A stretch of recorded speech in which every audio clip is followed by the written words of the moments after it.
Olá a todos vocês, sejam todos muito bem-vindos. Estamos aqui no Diário PCD em todas as mídias sociais com a notícia, a informação, a entrevista, o bate-papo, a polêmica aqui no Diário PCD. Você sabe que nós temos sempre esse encontro marcado aqui no canal da notícia. Em respeito às pessoas com baixa visão, monoculares e com deficiência visual, eu vou fazer a minha audiodescrição. Eu sou o Abrão Dib Júnior, sou jornalista, estou editor do Diário PCD, tenho pele clara e lisa, barba bem baixinha, grisalha, óculos de haste fina e lente transparente, sobrancelhas grossas e escuras, cabelo escuro penteado para trás e eu visto uma camisa azul do meu lado direito, no peito bem acima, a logomarca do Diário PCD Informações e Notícias e do meu lado esquerdo o símbolo universal da acessibilidade. E hoje, comigo aqui, a Ana Paula Navarrete Zíngaro, interpretando tudo em Libras para você que acompanha o Diário PCD. A Ana Paula é uma mulher de pele clara, morena, de pele clara, óculos de haste marrom, lente transparente, cabelo liso abaixo do ombro, amarradinho aqui na nuca, veste uma blusa de manga curta preta, ao fundo um painel branco e uma almofada logo ali para Ana Paula ficar confortável para interpretar tudo em Libras para você que acompanha o Diário PCD. Quero dizer a você que nós temos um assunto muito interessante para falar a partir de agora. Você acompanhou pelo Diário PCD em todas as mídias sociais o caso de uma mulher com deficiência, uma mulher surda, que viveu na casa de um desembargador no estado de Santa Catarina por muito tempo. E ela teve aí uma situação análoga à escravidão. E vamos repercutir o que é da escravidão a uma possível adoção. O caso da Sônia, nós vamos falar a partir de agora, aqui no Diário PCD, com convidados especiais, com a doutora Luciana Xavier Sanz de Carvalho e com Marta Gil. Antes de mais nada, o Roland traz para a gente as imagens da Lauisen, Laudos para Isenções. Nós já voltamos com essa entrevista aqui no Diário PCD. Passar por uma perícia médica é um momento que você precisa estar ao lado de profissionais qualificados e comprometidos com o bem-estar de quem espera uma avaliação com critério e de forma justa. A Lauisen Laudos para Isenções está pronta para te atender. A psicóloga Elaine Ribeiro da Silva é credenciada ao Detran e também faz parte da equipe da Lauisen, assim como o assistente social Vastir Barcelar de Carvalho. Na hora de escolher uma clínica para buscar um laudo justo e com critérios para a aquisição de veículos com benefícios fiscais, como a isenção de ICMS e IPI, destinado para as pessoas com deficiência, fale com a equipe da Lauisen Laudos para Isenções. DDD 11 2347 0877 ou WhatsApp DDD 11 97311 3877. Lauisen Laudos para Isenções.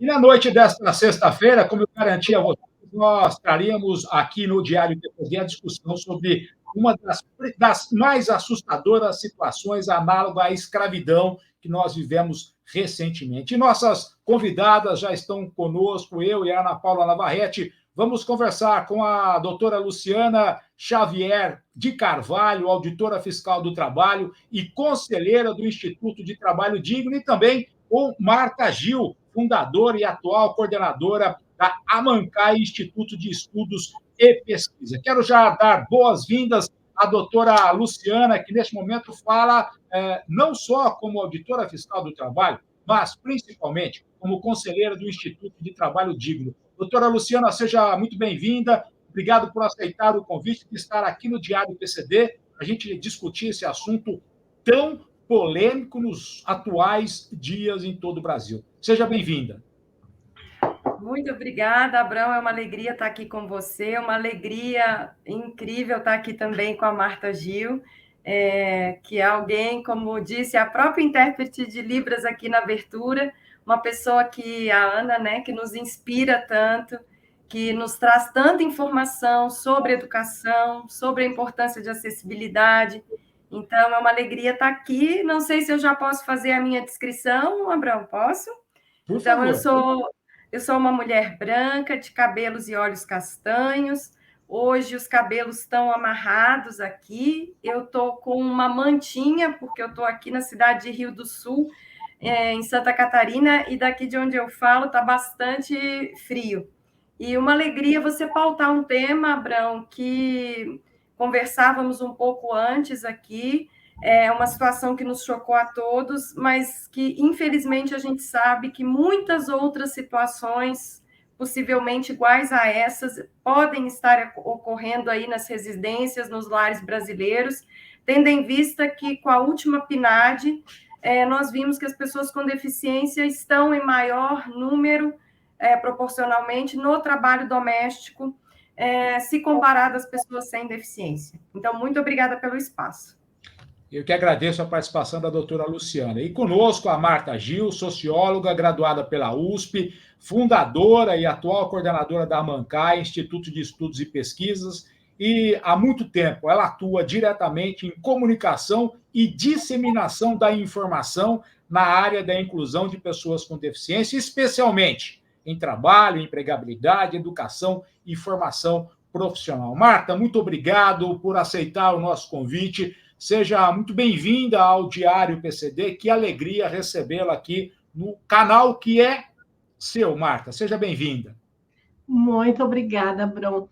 É uma delícia, é uma honra, né, estar aqui. A parceria com o Diário PCD tem sido fantástica, né? E para minha alegria e para minha honra. Bom, vou fazer a minha autodescrição. Eu sou uma mulher branca, de cabelos brancos, com uma mecha colorida na frente.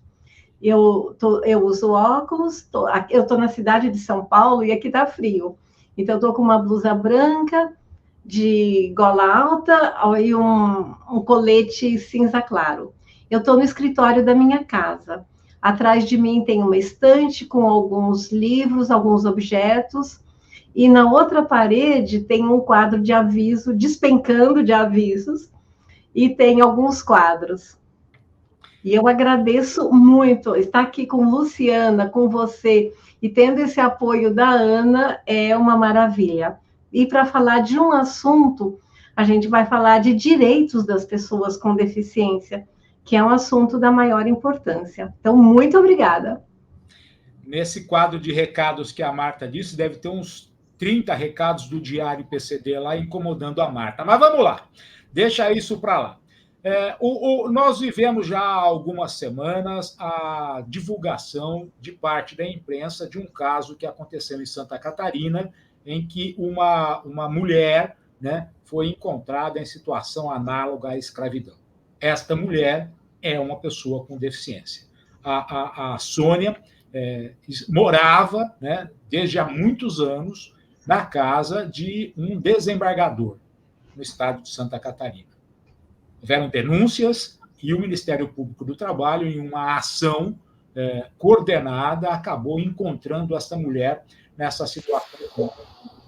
Depois disso, a Sônia passou a ser amparada por várias entidades, por várias pessoas, inclusive pela Associação de Surdos da Grande Florianópolis. Recentemente, o ministro dos Direitos da Cidadania e Direitos Humanos, Silvio Almeida, esteve em Santa Catarina, conversou com as pessoas envolvidas nesse processo todo, inclusive com a Sônia, que vive este momento de uma nova vida, saindo desta situação análoga à escravidão.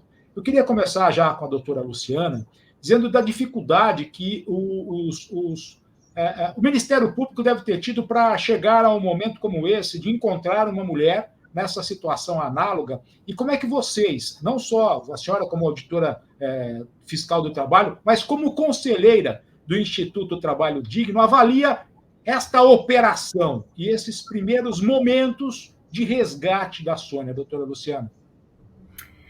Primeiramente, Abrão, é muito importante ressaltar que uma situação que expõe o trabalhador a uma situação análoga ao trabalho escravo é algo que atinge direitos humanos fundamentais. Então, a Auditoria Fiscal do Trabalho, quando se depara com uma situação dessa, planejada ou não planejada, uma denúncia, a gente costuma dizer que a gente tem o poder-dever de agir. Eu gosto de inverter. A gente tem o dever-poder de agir. O dever vem antes do poder de atuação. Então, primeiro dizer isso. A gente não tem a opção de não atuar numa situação dessa, como a que foi vivenciada pela Sônia. Outra questão bem importante é que a equipe que realizou o resgate, eu não participei da organização ou da execução do resgate, mas eu fui acionada tão logo aconteceu, pelo fato de também estar nas coordenações em Santa Catarina, de inclusão de pessoas com deficiência no mundo do trabalho, aprendizagem profissional e combate ao trabalho infantil.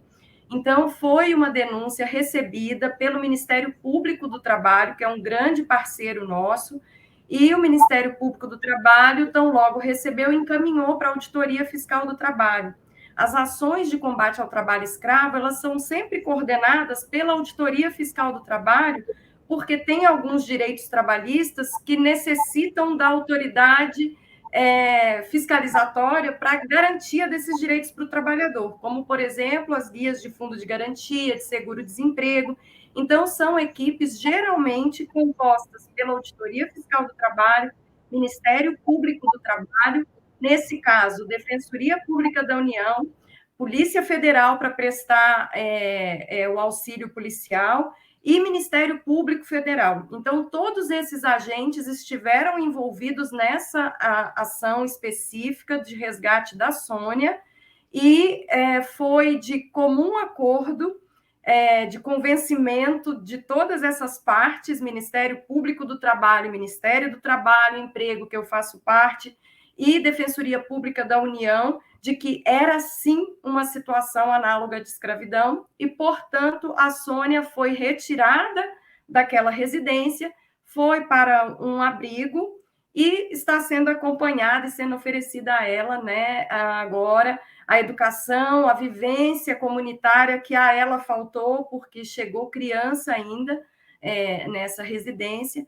Então, o meu relato aqui vai ser com relação às situações em tese e com relação ao pós-resgate, que esse sim eu acompanhei. Mas a equipe está convicta e, se estão convictos, eu também estou convicta.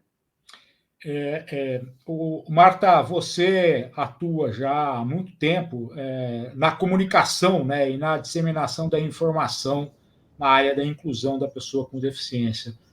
Como é que você fez uma avaliação do que aconteceu desde o momento do resgate da Sônia até os dias atuais, onde, vou dizer, a Sônia, do resgate a uma situação análoga à escravidão, deve ter que entender agora que alguém quer adotá-la da escravidão à adoção. Como é que deve ficar tudo isso para a Sônia, que viveu esse tempo todo nessa situação, Marta?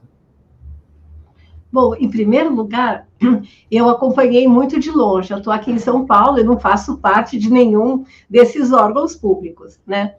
Mas o que eu queria... Primeiro que eu fiquei assustadíssima. Foi a primeira vez que eu ouvi falar de uma situação análoga à escravidão vivida por uma pessoa com deficiência. A mídia tem divulgado outros casos, peruanos, bolivianos. Aqui em São Paulo, na indústria da confecção, tem várias denúncias de bolivianos, por exemplo. Às vezes a gente ouve falar ou na área rural, no agronegócio, enfim, mas assim, de brasileiros do norte e nordeste, aqui no sudeste ou no sul, mas eu nunca tinha ouvido falar, no caso de uma pessoa com deficiência nessa situação. Não quer dizer que nunca não tenha existido, quero dizer que, para mim, foi a primeira vez que eu tomei conhecimento dessa possibilidade. Como todo mundo que ficou sabendo, obviamente, fiquei chocadíssima, né? E ao mesmo tempo, o que me tranquilizou e que embasou toda a atuação desses órgãos públicos, tanto estaduais como federais, é saber que a gente tem leis, que protegem as pessoas com deficiência, né? Então, e o Brasil tem uma das melhores legislações do mundo. um caso assim da gente se orgulhar muito. Então, uma primeira lição que eu tirei disso foi a necessidade da gente conhecer as leis, né? Porque são ferramentas muito importantes e são potentes. Agora, se eu não conheço, como é que eu vou usar, né? Então, cada vez mais eu acho que a gente precisa fazer com que as leis, os direitos sejam conhecidos.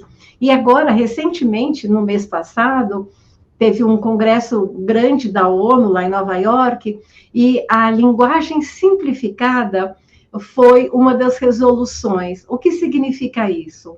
Significa traduzir a legislação, traduzir trabalho, enfim, para uma linguagem do dia a dia, não só para pessoas com deficiência, mas para que todos nós possamos entender, conhecer as leis, né? Por exemplo, eu sou socióloga. O linguajar jurídico, que a gente chama de jurisdiquês, que é um outro idioma, para mim é grego. Muitas vezes eu não consigo, eu leio várias vezes, tenho que perguntar muitas vezes, mas está a favor ou está contra? Porque muitas vezes eu não consigo entender. Então, o que eu quero dizer com tudo isso? A situação vivida pela Sônia e, eventualmente, por outras pessoas, que eu espero que não, mas, enfim, é muito deplorável, mas, além de deplorável, é desumana, é injusta, enfim, eu não tenho nem muitos adjetivos, mas, principalmente, ela fere direitos humanos. E a gente, humanidade, principalmente o mundo ocidental, mas não só, está falando de direitos humanos desde o fim da Segunda Guerra. Isso significa 1948, quando a gente teve a Declaração Universal dos Direitos Humanos.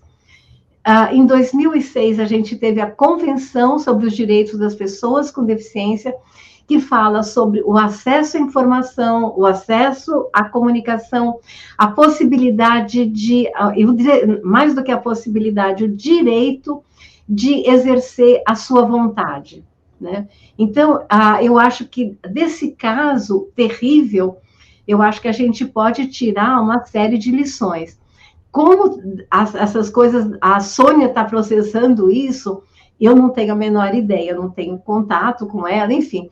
Mas imagino que ela esteja descobrindo um mundo novo, como se estivesse chegando num outro continente. Ou como quando Cabral chegou aqui no Brasil e viu uma realidade que ele não conhecia, com pessoas vestidas ou não muito vestidas, muito diferentes dele, com a cor de pele, com pinturas, enfim, né?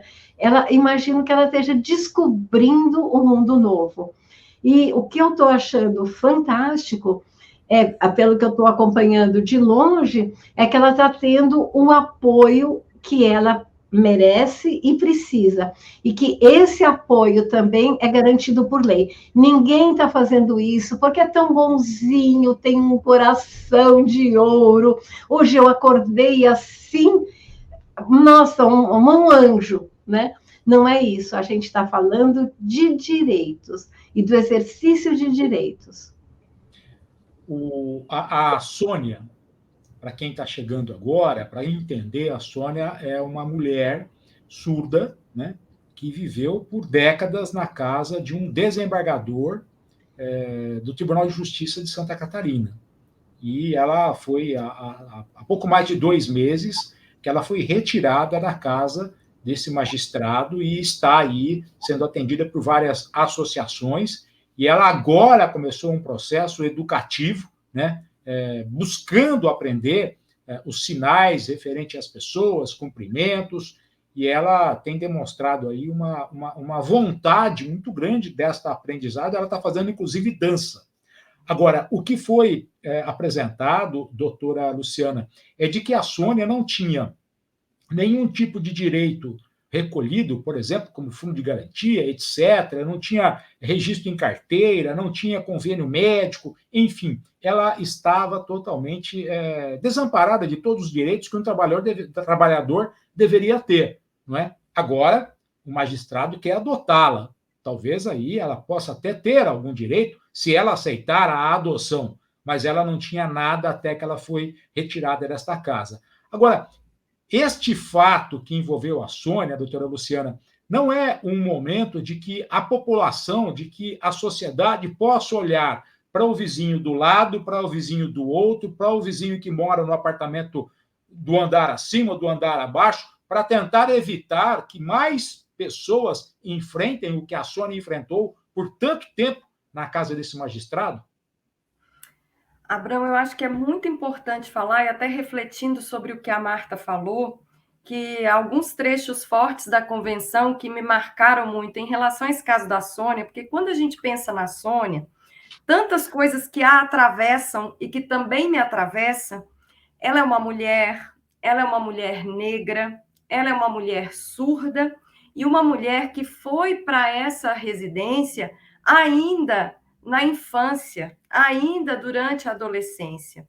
E eu, como eu disse, me atravessa muito também, porque eu também trabalho com o combate ao trabalho infantil, e o trabalho doméstico ele está incluído nas piores formas de trabalho. A gente tem uma relação das piores formas de trabalho que são proibidas, né, às pessoas até os 17 anos. Então, no caso da Sônia, ela chegou criança, né, a essa família. E a convenção ela fala que a pessoa com deficiência tem direito à educação inclusiva. A Constituição fala que nossas crianças e jovens têm direito à proteção integral. E dentro dessa proteção integral está o direito à educação e à convivência familiar e comunitária, né? E a pessoa com deficiência fala muito isso, ela tem o direito de saber quem é a família, qual é aquela história e também a conviver. E é importante falar, Abrão, que eu não julgo essa família, e é importante que a gente saiba, porque tá muito entranhado na gente esses preconceitos que são estruturais, que às vezes a gente nem sente. Então, eu não duvido que essa família tenha afeto pela Sônia. Só que o afeto, ele não é uma causa de exclusão da possibilidade do trabalho e do trabalho análogo ao de escravo. Então, acompanhando a Sônia, e vendo o desembargador dizer que quer adotá-la, primeiro, a convenção garante que a Sônia possa manifestar a sua opinião com livre e informado convencimento. E que eu acredito que ela não chegou a isso, porque essa falta de convivência comunitária, ela retirou da Sônia até a capacidade de se entender como uma pessoa individual, com seus desejos, seus anseios, seus direitos. Então, me preocupa muito, Abrão, essa vontade manifesta da adoção, porque ela ainda não está preparada, apesar de todo esse caminho que a Sônia fez, desde o resgate, por exemplo, né? Eu acompanhei desde o dia que ela saiu dessa residência e tenho acompanhado até hoje a Sônia, e no começo ela desenhava fora das margens, dava para ver, ela utilizava só uma cor, por exemplo, os colegas pediram que ela copiasse o nome dela, logo no resgate, e o que ela colocou embaixo é incompreensível, não parece nada com as letras do nome dela. Ela não falava Libras, então nem colheram o depoimento da Sônia depois do resgate, foi tudo com base em testemunhas e com a fiscalização desses órgãos na casa do desembargador. E hoje, Abrão, é maravilhoso, e às vezes a gente compartilha, ela está na Associação de Surdos, então a Marta também compartilha um pouquinho com ela dessa vivência. Ela está colorindo dentro das margens, ela está escrevendo as palavras, ela aprendeu várias palavras em Libras, ela já tem o sinal dela, que é um sinal assim, passando, como se fosse um sorriso, aí acho que a Ana conseguiria até falar melhor, né? Ela já reconhece o meu sinal, ela manifesta a alegria de conviver, ela, dentro desse convívio com os colegas, ela faz exercícios físicos, ela faz aula de artes, que ela gosta muito, ela está dançando. Então, a gente vê o carinho e o afeto que ela demonstra e que ela está recebendo. Então, essa família, mesmo que tenha tido as melhores intenções, né, a Sônia era uma trabalhadora ali.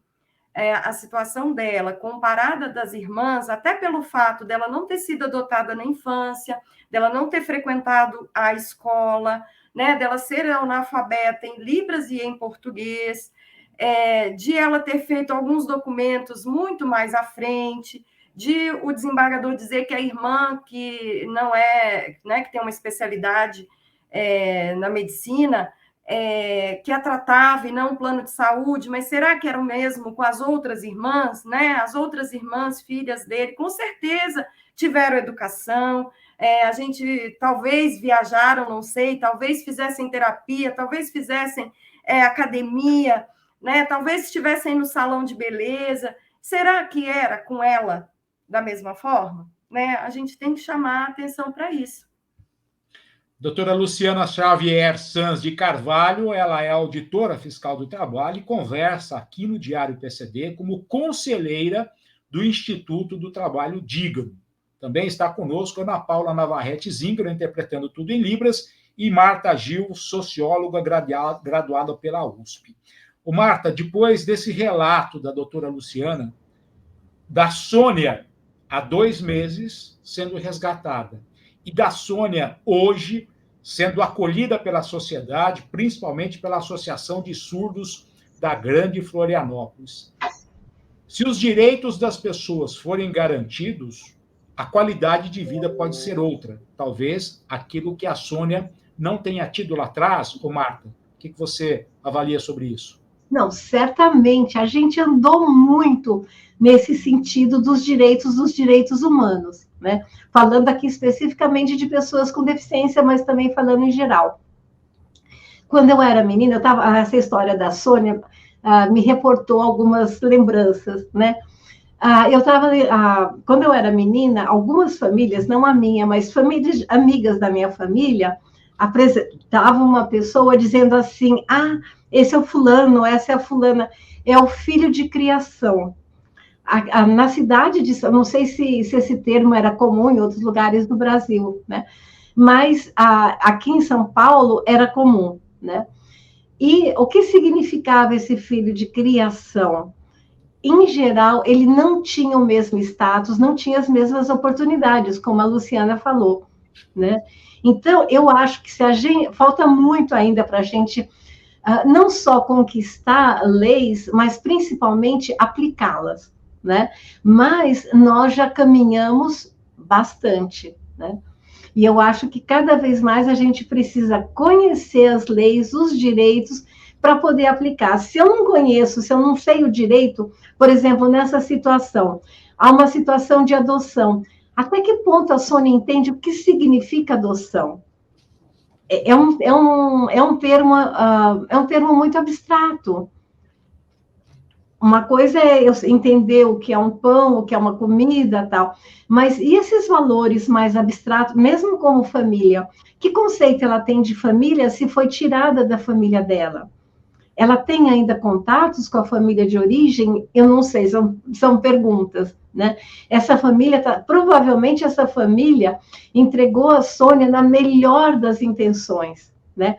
No sentido de achar que ela teria uma condição, oportunidades melhores. E como disse a Luciana, provavelmente a família que a recebeu também tinha boas intenções, né? Então, a gente precisa, já que a gente tem todos esses instrumentos, a gente precisa conhecer e usar, né? Para que situações como essa não aconteçam mais. Eu acho, Abraão, posso só fazer isso que a Marta falou é muito importante, porque às vezes as pessoas tratam de uma forma como se fosse uma forma de 2 polos, né? E que se tem afeto, não pode ter o trabalho análogo de escravo. E não é isso. A gente tem relações com os nossos empregadores de afeto, de carinho, e a situação está tão entranhada que às vezes faz com que a gente não observe, né, o número de possibilidades que aquela pessoa recebeu uma porta na cara, que talvez a família mesmo, a família empregadora, né, não observou. Mas assim, Abrão, tanto que logo que foi feito o resgate, o desembargador, eu não sei se ele, alguém da família, circulou em vários grupos de WhatsApp um vídeo dizendo que a Sônia era da família, em momentos com a família, brincando. E às vezes quem vê aquilo a primeira vez fala assim, mas era da família. Mas aí a gente tem que ir mais longe, mais fundo, né? Entender todas as nuances dessa situação. E o mais importante, Abrão, eu não, como eu disse, não organizei, não participei da ação, apesar de conhecer o grupo que fez o resgate do Ministério Público do Trabalho, Ministério do Trabalho e Emprego e da Defensoria Pública do Trabalho. Eu conheci a equipe, então eu tenho plena confiança na competência do trabalho realizado por eles, mas para mim, o cerne, eu entrei para dizer o seguinte, se for para um dia ela ser adotada por essa família que nós entendemos empregadora, que ela tenha o livre, informado convencimento, que ela conheça a sua história, que ela conheça todas as nuances da sua história, entenda esses atravessamentos, o que é na sociedade ser uma mulher que estava analfabeta em 2 línguas, ser uma mulher negra, ser uma mulher com deficiência, ser uma mulher trabalhadora, e se ainda assim ela decidir por essa adoção, aí eu não posso discordar disso, mas é o direito dela, porque ela não tem voz, e o desembargador e sua família têm voz, e utilizaram sua voz, ele também se manifestou na sessão do Tribunal de Justiça de Santa Catarina, ele apresentou esse vídeo, então eu acho que nada mais justo que nós, e aí o Instituto Trabalho Digno também tem feito um trabalho de levar luz à sociedade sobre o mundo do trabalho, cabe a nós emprestarmos, que seja um pouquinho a nossa voz, só para falar assim, calma, gente, ela tem o direito à convivência comunitária, ela tem o direito de manifestar a sua vontade de forma informada, né? Então, isso a gente tem a obrigação de tentar garantir. Mas, doutora Luciana, assim, eu acho que o Instituto Trabalho Digno tem um papel muito importante nesse momento, que é ter a Sônia de volta para a sociedade. Aquela Sônia bebê, que foi para a casa desse senhor, e a Sônia agora tendo o livre-arbítrio, porque, acima de tudo, ela precisa ter o livre-arbítrio. Porque é difícil você ter décadas vivendo uma rotina diária e, de repente, ter uma ruptura nessa rotina, viver uma outra realidade e colocarem para você em xeque-mate. Você tem que decidir agora. Acho que tudo tem o seu tempo. E a Sônia precisa ter o tempo dela. Porque senão, Marta... Pois não. Desculpa, mas tudo que ela fazia girava em torno dessa família. Então, a gente vê até... Eu tenho acompanhado, e não tenho certeza se isso é algo empírico, se tem valor científico, talvez a Marta possa dizer, mas a alegria da Sônia de ver que há outras pessoas surdas como ela, a alegria de Sônia de conviver e estar lado a lado com pessoas negras como ela, eu acho que isso também é uma riqueza que talvez ela não viveu, porque vivia muito em função dessa família, né? Ela não frequentava a escola, ela fazia passeios com essa família, né? Então, isso também eu acho que o mundo está se abrindo para ela. E ela está gostando desse mundo que está se abrindo para ela. Marta, eu acho que o papel de quem se envolve com os direitos humanos, os direitos das pessoas com deficiência, é fazer o resgate dessas pessoas e dar dignidade. Eu acho que neste momento, tudo que a sociedade vem fazendo pela Sônia é aquilo que a sociedade precisaria ter num Brasil ou no mundo, onde os direitos são os principais aliados de uma qualidade de vida. Eu acho que vale como exemplo tudo isso que está sendo feito para dar vida para a Sônia, não é não, Marta? Não, totalmente, concordo plenamente, Abrão, porque ela está descobrindo, até esse fato, que existem outras pessoas negras, né? E aí com toda uma história que ela não tem, nem sonha, né? Não tem noção de África, de pessoas que foram escravizadas, que trouxeram... Enfim, tem alguns séculos aí da história humana de que ela não tem noção, né? Provavelmente, eu estou falando pelos depoimentos, estou especulando aqui um pouquinho, né? Então, é muita coisa para ela aprender, e o que passa para mim é que ela é uma pessoa muito inteligente, que ela é uma pessoa sensível, né? Tanto o sinal dela ser esse sorriso diz muito do jeito dela ser, né? E que ela está absorvendo, ela está descobrindo um continente inteiro, né? E está gostando do que ela está descobrindo, está gostando do que ela está vendo. E o que vai ser daqui para frente, eu fico me perguntando, porque se ela voltar para casa, para a mesma família, será que ela não recairia nessa rotina? Porque não só ela está habituada, as pessoas também. O ser humano, ele resiste à mudança, desde mudanças muito simples até mudanças mais profundas. Cada vez que eu tenho que mudar de celular, ou há pouco tempo eu mudei de sistema Windows, nossa, é um sofrimento. Isso são exemplos muito bobinhos, né? Quanto mais uma mudança assim, tão intensa, tão íntima, né? Tão profunda, de tantos anos, né? A rotina, ela meio que escraviza a gente também, né?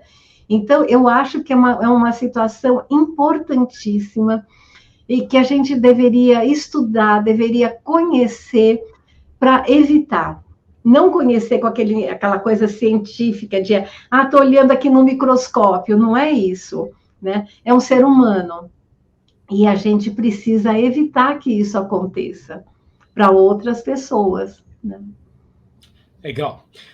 Doutora Luciana Xavier Sanz de Carvalho, auditora fiscal do trabalho, e aqui no Diário PCD, conversando com a gente como conselheira do Instituto do Trabalho Digno.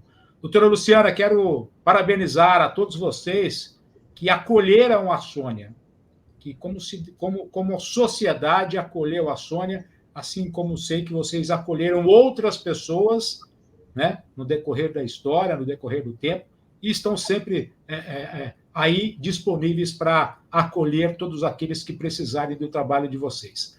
Muitíssimo obrigado por estar conosco. Quero, mais uma vez, contar sempre com a informação, com a credibilidade da notícia que vocês geram aí dentro da Auditoria Fiscal do Trabalho, dentro do Instituto Trabalho Digno, e o carinho pelo Diário PCD. Quero agradecer imensamente, doutora Luciana. Abrão, é sempre uma alegria estar com você. Eu fico feliz quando eu vejo lá Diário PCD, eu já, eba, né? E fico feliz da mesma forma como Marta, que eu já tive a oportunidade há pouco tempo de conhecer pessoalmente, de dar um abraço, que o nosso abraço chegue em breve, viu, Abrão? E o abraço em Ana também, que gostei muito dela, também chega em breve. É uma alegria. Só fazer uma pequena correçãozinha. A Sônia chegou nessa família possivelmente aos 9 anos de idade, e depois foi para a família do desembargador. É como se morasse com outra família e fosse para dele, mas já para Santa Catarina, possivelmente com os 9 anos, e para a casa do desembargador, 12 anos. Eu não tenho esse dado preciso, mas não foi ainda, né, bebezinho, não, já foi um pouquinho maior. Agradecer, então, ao carinho de você, de estar com a Marta, de estar com a Ana. Um abraço muito especial para os meus colegas auditores fiscais do trabalho do Ministério do Trabalho e Emprego, especialmente aqueles que atuam no combate análogo ao trabalho de escravo, atuam com a fiscalização do trabalho doméstico. Um grande abraço aos parceiros do Ministério Público do Trabalho que estão conosco nessa ação, também atuando de forma brilhante, os colegas da Defensoria Pública da União e todos que participaram dessa ação, e ao Instituto Trabalho Digno também, que é um espaço criado e constituído por auditores fiscais do trabalho, que realizamos ali pesquisas e estudos sobre o mundo do trabalho. Muita gratidão. Eu que agradeço a doutora Luciana Xavier Sanz de Carvalho. E Marta Gil, a sócia do Diário PCD. Vocês não sabem como a Marta nos ajuda. Vocês não têm ideia de como a Marta nos ajuda aqui no Diário PCD. Ô, Marta, eu acho que todo esse trabalho feito por você durante todo esse tempo em disseminar o que é direito da pessoa com deficiência na área da inclusão de pessoas com deficiência, especialmente no trabalho, empregabilidade, educação e formação profissional. Acho que nós estamos acompanhando um pouquinho de tudo isso nesse resgate da Sônia. Quero agradecer imensamente, Marta, o seu ter aceito o convite de estar conosco aqui e que você volte outras vezes para a gente falar sobre tantos outros assuntos e, quem sabe, um próximo artigo da Marta no Diário PCD sobre a Sônia. Obrigado, Marta. E, Abrão, desculpa, só esqueci de agradecer a Associação de Surdos da Grande Florianópolis por todo o apoio, né? Certamente. Olha, Abrão, eu quero agradecer imensamente, porque é uma parceria tão grande, né? Muitas vezes eu vejo alguma notícia e é domingo, e aí eu passo por WhatsApp para o Abrão e, assim, em tempo real, eu tenho uma resposta. É uma coisa impressionante. Então, eu quero agradecer muitíssimo, porque a informação, se a gente separar a palavra, ela informa a ação. Senão, ela não vale nada, né? Então, esse trabalho do Diário é maravilhoso. Agradecer essa oportunidade de estar aqui com você, com Luciana, que faz esse trabalho incrível. Conhecer a Ana, que em breve vai me batizar em Libras. E a gente está junto. Muito obrigado, Marta. Obrigado, doutora Luciana. Obrigado, Marta Gil. Obrigado, Ana Paula Navarrete. Conversamos sobre o que vive a Sônia, uma mulher surda que viveu situação análoga à escravidão e agora, há 2 meses, conhece a sociedade brasileira, se envolve com a sociedade, com a comunidade, tudo isso que aconteceu no estado de Santa Catarina. Conversamos, portanto, sobre esse assunto. E quantos outros assuntos são parecidos com esse em toda a sociedade brasileira, de pessoas com deficiência que não têm direito ao acesso aos seus plenos direitos. Muitíssimo obrigado a todos que ficaram conosco aqui no Diário PCD e nós voltamos com mais informação, mais notícias, assim que produzirmos os conteúdos para você e sobre a pessoa com deficiência. Obrigado a todos, valeu, gente, tchau, até mais, obrigado.